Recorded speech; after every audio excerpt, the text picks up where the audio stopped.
Bab 131, Sabar, sayang. Kok perutnya genduti sih? Sudah beberapa menit Aileen memutar tubuhnya di depan cermin. Ia merasa kurang percaya diri melihat bentuk tubuhnya saat ini. Gendut dan pendek. Ia bahkan menyamakan tubuhnya dengan pohon zaitun, yang dirasanya memiliki bentuk serupa. Udah cantik, sayang. Kamu paling sempurna di mataku.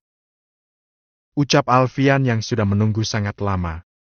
Ia melirik arloji yang melingkar di pergelangan tangannya, lalu menghembuskan napas panjang. Hari ini perayaan ulang tahun perusahaan. Semua orang sudah berada di tempat acara, kecuali sepasang suami dan istri ini. Ketika Alfian melangkah maju dan berdiri tepat di samping sang istri, Aileen seketika menjerit. Ia kehilangan rasa percaya diri. Tubuh Alfian yang tinggi menjulang terlihat sangat sempurna. Aileen bahkan hanya setinggi dagunya. Tuh kan, aku jadi makin kelihatan makin gendut dan pendek kalau berdirinya di dekat kamu. Kamu nggak gendut sama sekali. Lagian wajar kalaupun gendut, udah ada anak 3. Apanya yang aneh? Alfian mengatupkan bibir menahan tawa. Ada-ada saja istrinya ini. Bahkan setelah 10 tahun membina rumah tangga, ia masih saja merasa kurang percaya diri. Padahal soal cinta dan kesetiaan, Alfian sudah tidak diragukan lagi. Cintanya hanya untuk istri dan anak-anaknya. Atau jangan-jangan aku hamil lagi? Kok perutnya gendut begini? Ia menatap sang suami penuh curiga. Beberapa tahun lalu, keduanya sepakat untuk tidak menambah anak dulu, setidaknya sampai si kembar sedikit lebih besar. Kini sepasang anak kembar mereka sudah menginjak usia 5 tahun. Kamu nggak melanggar kesepakatan kita, kan? Tanya Aileen sedikit ragu. Enggak. Serius. Alfian menaikkan 2 jari tepat di hadapan Aileen. Tapi perut aku mencurigakan deh. Ia kembali menatap perut dalam pantulan cermin. Jangan-jangan beneran. Kamu sih, Mas. Jangan salahin aku, dong. Kan bikinnya berdua, ya tanggung sama-sama. Baru saja Aileen akan melayangkan protes, sudah terdengar suara ketukan pintu. Kemudian disusul dengan kemunculan seorang gadis mungil dari balik pintu. Mama, Oma bilang cepetan. Oma sama Oma Uyut udah nunggu. Panggilan Bian menghentikan perdebatan sepasang suami dan istri itu. Iya, sayang. Sebentar. Sementara itu, di tempat lain. PRNG. Kesunyian yang menyelimuti seketika menjadi begitu menegangkan, seiring dentingan nyaring yang membuat jantung seolah berhenti berdetak. Riana memutar knop setrika ketika suara yang memekakan telinga itu menghilang dan tergantikan oleh keheningan yang mencekam. Kakinya dengan cepat melangkah menuju sumber suara. Seketika napasnya seolah tercekat di tenggorokan saat mendapati sepasang mata tengah menyala memancarkan amarah. Pada lantai berhambur kepingan kristal yang sudah tidak berbentuk lagi. Ya ampun! Apa yang sudah kamu lakukan sampai vas bunga antik saya jadi pecah begini? Seorang wanita hampir menjerit murka, hingga suaranya terdengar menggema di udara. Ada apa, Mbak? Tanyanya pelan. Lihat kelakuan anak kamu ini. Dia sudah memecahkan vas bunga antik saya. Tatapan Riana langsung tertuju pada balita kecil nan cantik yang berdiri terpaku di sudut ruangan. Kepalanya menunduk, bibirnya mengatup rapat, dan jemari mungilnya saling meremas. Perlahan Riana mendekat dan mengulurkan tangan, membuat gadis kecil itu menyembunyikan diri di balik khimar panjang yang membalut tubuh Riana. Saya benar-benar minta maaf, Mbak. Riana membungkukkan kepala sopan. Enak aja minta maaf. Saya beli itu tidak murah, Riana. Memangnya permintaan maaf kamu bisa mengembalikan vas bunga saya? Lidah Riana seperti terkunci. Hatinya seakan diremas tanpa ampun saat merasakan sosok tangan kecil yang memeluknya terasa gemetar. Sekali lagi saya mohon maaf, Mbak. Kalau boleh, potong saja gaji saya untuk mengganti kerugiannya. Hanya itu jalan satu-satunya yang bisa ditempuh Riana.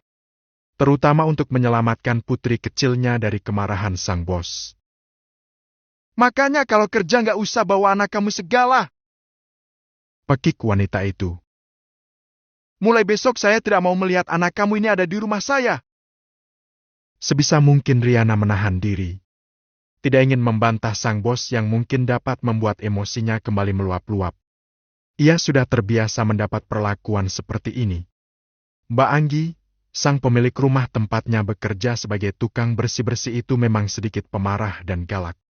Selain itu, ia juga tidak terlalu menyukai anak-anak. Baik, Mbak. Kalau begitu gaji kamu akan saya potong untuk ganti vas bunga saya. Kebetulan hari ini memang bertepatan dengan hari gajian. Tak ada sahutan dari Riana selain anggukan kepala. Apapun akan ia terima, yang penting Mbak Anggi berhenti memarahi Viola, putri kecilnya yang baru berusia 4 tahun. Wanita cantik dengan tubuh semampai itu melangkah menuju meja buffet di mana ia meletakkan tas mahalnya, lalu mengeluarkan sebuah amplop berwarna putih. Ia sempat menghitung lembaran uang, memisahkan beberapa lembar lainnya, lalu menyerahkan kepada Riana. Ini gaji kamu bulan ini. Sudah saya potong seharga vas bunga yang dipecahkan anak kamu. Riana meraih amplop pemberian Mbak Anggi dengan senyum. Baik, Mbak. Terima kasih sebelumnya. Saya minta maaf atas kejadian tadi. Ya sudah. Ingat, besok jangan bawa anak kamu lagi. Saya tidak mau pecahkan barang-barang saya yang lain.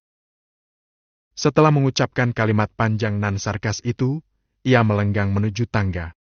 Tak lagi memerdulikan sang asisten rumah tangga dan putrinya. Riana hanya menatap punggung wanita itu, lalu menggandeng tangan putrinya yang masih gemetar. Melihat wajah sendu putrinya, ia mengulas senyum hangat. Seolah ingin menjelaskan bahwa segalanya baik-baik saja. Sayang, Bunda selesaikan setrikaan dulu, ya. Sedikit lagi, kok. Setelah itu kita pulang. Ucapnya penuh kelembutan. Balita cantik berambut sepunggung itu hanya mengangguk tanpa ekspresi. Matanya menatap penuh ragu. Ia bahkan tak berani lagi mengeluarkan sepatah kata pun dari bibir mungilnya. Kejadian yang berlangsung beberapa menit lalu masih menyisakan rasa takut dalam hatinya. Sang mentari mulai tenggelam di ufuk barat, meninggalkan rona keemasan di angkasa. Perlahan alam pun mulai diselimuti kegelapan. Hanya cahaya dari lampu-lampu kota yang menerangi. Berjalan kaki melewati sudut-sudut kota sudah menjadi makanan sehari-hari bagi Riana. Pagi hari ia akan berangkat ke rumah Mbak Anggi untuk menjalankan aktivitasnya sebagai asisten rumah tangga, dan baru pulang di sore hari menjelang malam setelah menyelesaikan semua pekerjaannya. Gaji yang ditawarkan Mbak Anggi sebenarnya tidak seberapa, namun dengan gaji itu Riana dapat menghidupi putri kecilnya, meskipun dalam kehidupan yang serba terbatas. Kadang ia harus berhemat di akhir bulan jika simpanan sudah menipis. Meski begitu semua dijalani Riana dengan penuh syukur. Masih bisa makan dan tidak kelaparan saja sudah seperti sebuah kemewahan baginya. Bunda! Akhirnya panggilan menggemaskan itu terdengar untuk pertama kali setelah kejadian tadi. Viola menghentikan langkah, lalu mendongakkan kepala menatap sang bunda. Iya, sayang. Riana berjongkok di hadapan putrinya. Tangannya mengulur merapikan poni yang menutupi dahi. Maafin Vio ya, bunda. Gara-gara Vio, bunda dimarahin sama bosnya bunda. Vio janji gak akan nakal lagi. Gadis kecil nan cantik itu mengangkat jari kelingking. Riana menyambut dengan menautkan jari kelingking mereka sebagai bentuk janji. Bunda gak apa-apa, sayang. Bu Anggi itu gak lagi marah sama bunda. Bu Anggi cuma kaget karena vas bunga kesayangannya pecah. Vio gak sengaja jatuhin, bunda. Ia berucap lirih. Bola matanya yang indah berbalut cairan bening. Gak apa-apa kok, sayang.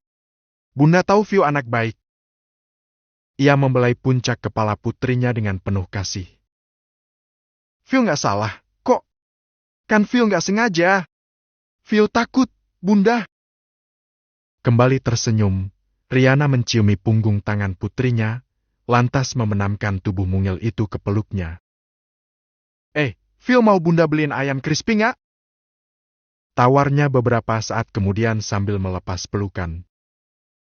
Mau? Ia mengangguk cepat.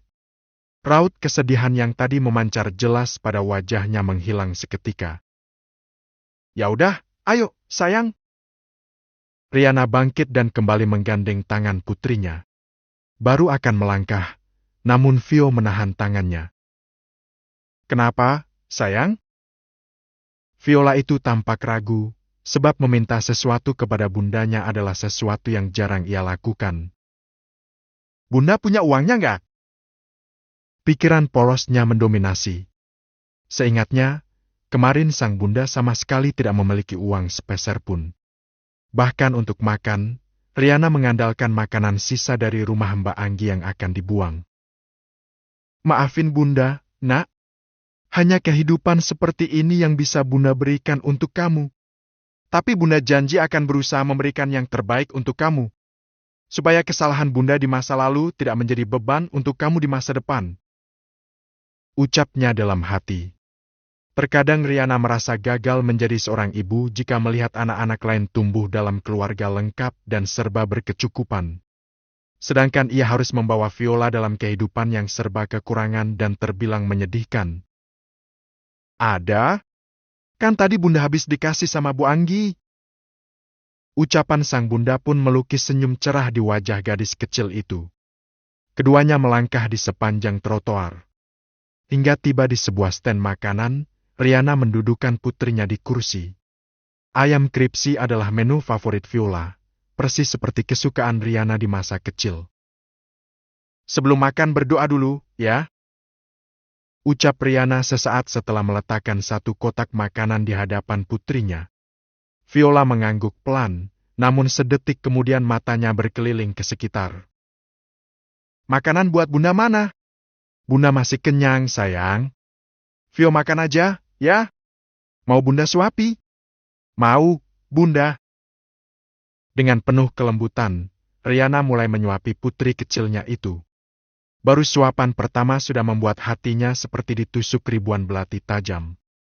Bagaimana tidak, si kecil Viola makan dengan sedikit tergesa-gesa sampai sempat tersedak. Nasi putih dengan potongan ayam berbalut tepung itu adalah menu kesukaan yang hanya bisa ia nikmati sekali dalam sebulan. Bersambung.